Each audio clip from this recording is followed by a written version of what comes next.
There were rumors going around about some abandoned old silo that had loomed over the woods. The woods were located in the middle of a field of just dirt alongside the railroad tracks. Not like anyone cares. It's an eerie sight for sure.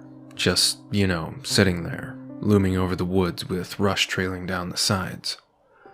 Anyways, some rumored it to be haunted by like some old farmer who hung himself in the silo and takes his revenge on anyone who enters.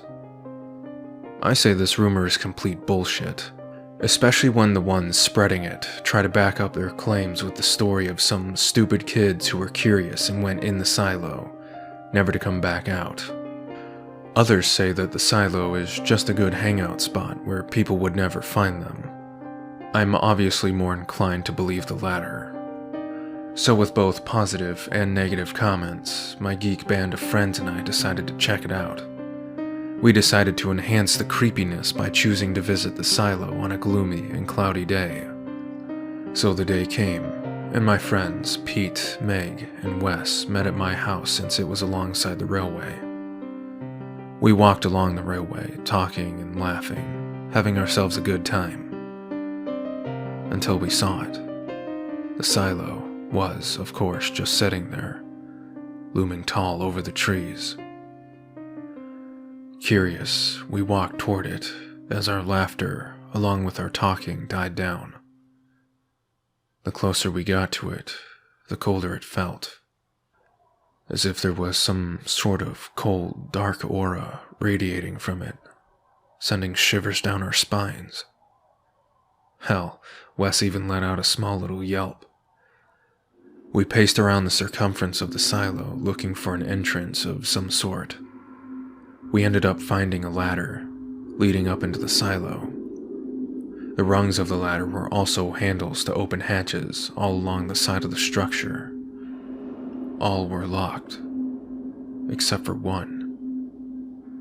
Though it was stuck, so we had Pete climb up and open the hatch, and within a few minutes, we were inside the silo, standing on the hay left in there. In the center, there was a large hole, deep in the hay. It was dark, but we could hear a steady flow of air coming from the bottom. Oddly enough, there was a rope descending into the hole. Since I was the only one smart enough to actually be prepared for this, I took out my flashlight. Holding the flashlight in my mouth, I began to descend. I dropped to the bottom, scanning the area. Everything seemed safe as I looked at the scattered hay, dirt, and also another peculiar hatch. I beckoned for the others to come down. As they descended, my eyes had caught something covering the rope. The color of it was red. I hid my panic and showed the others the hatch I found. Pete opened it, revealing a dark hole. The fucked up thing about it was the smell that was coming out of it. It reeked of death. The others had sensed it too. Wes once again whimpered. Meg ended up gaining the courage to take my flashlight and go first into the hole. We followed her, and we walked through this dark tunnel for about 10 to 15 minutes, until Meg had told us we reached another hatch, and she opened it. A bright light had filled the tunnel, and that's when we heard it. A piercing shriek followed by the sounds of something running, panting hard. In a desperate attempt to avoid whatever had made that horrific shriek, we ran. Once we were out of the tunnel, we slammed the hatch shut, attempting to lock it. The sound had stopped, and breathing a sigh of relief, all of us had observed our current surroundings. We were in a concrete block which appeared to be an old septic tank, but with an opening at the top.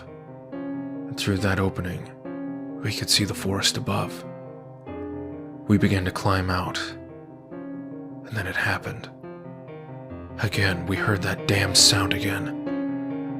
Wes wasn't even out of the hole yet. Oh God, Wes. This creature slammed through the hatch and a sharp, clawed hand reached out and grabbed Wes's leg, tight, pulling him into the tunnel. We heard his terrified screams, and then suddenly, it stopped. We heard the sharp snapping of bones and the tearing of flesh. The rest of us were frozen in shock. The sound of Wes being killed was revolting. Meg vomited at the sound. After that, we tried to find our way out of the thicket. We searched for a way out for at least an hour, but we concluded that the forest was enclosed in a larger perimeter of barbed wire fencing. We panicked, having no idea what we should do, and with night coming soon, we figured it would probably come out.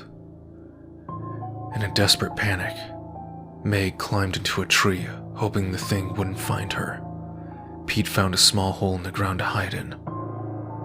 Bad idea. Again, we heard the shriek, and I watched the thing climb out of its home. In my panic, I quickly climbed up a tree and watched Pete sitting in the hole. I also, to my regret, had got a better look at the creature we were facing. It was grotesque, the worst thing I had ever seen. Its face was mask-like, pale white against its dark skin.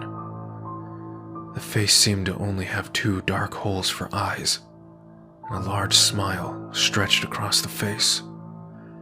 After a few moments of observation, I had soon noticed that it was a mask. A mask made from Wes's skinned face. I was scared shitless as the thing was crawling towards Pete. I sat in the tree as I watched Pete run in fear. But that was no use, since the thing caught up to him instantly. It shoved both hands through Pete's chest and tore him apart with ease. Its chest. It opened up, revealing bloody tendrils that wrapped around Pete's head, tearing it off from his mutilated corpse, slowly pulling it into the empty cavity, and sealed it shut. The skinned face of Wes had disintegrated, and quickly replaced with a mask made from Pete, with the same hollow eyes and screwed up smile. Then it spoke in a soft, raspy voice. I am the pocket. It proceeded to crawl back into its dwelling. From the other tree, I heard Meg crying. I beckoned for her to climb down as I climbed down myself, and told her we are getting the hell out of this place alive. Hesitantly, she climbed down, and I went up to the barbed wire fence and gripped the sharp wire, spreading it wide enough for someone to climb through. My hands bled, but I ignored the pain as Meg climbed through the opening. Again, the pocket shrieked, and in my panic, I hastily crawled through the opening and cut myself up bad. Bleeding, I ran with Meg and ignored the pain, running until we had reached civilization once again. 10 years had passed. The deaths of Pete and Wes were attributed to a madman out in the woods, one that was obviously never found. We didn't try to argue against that narrative.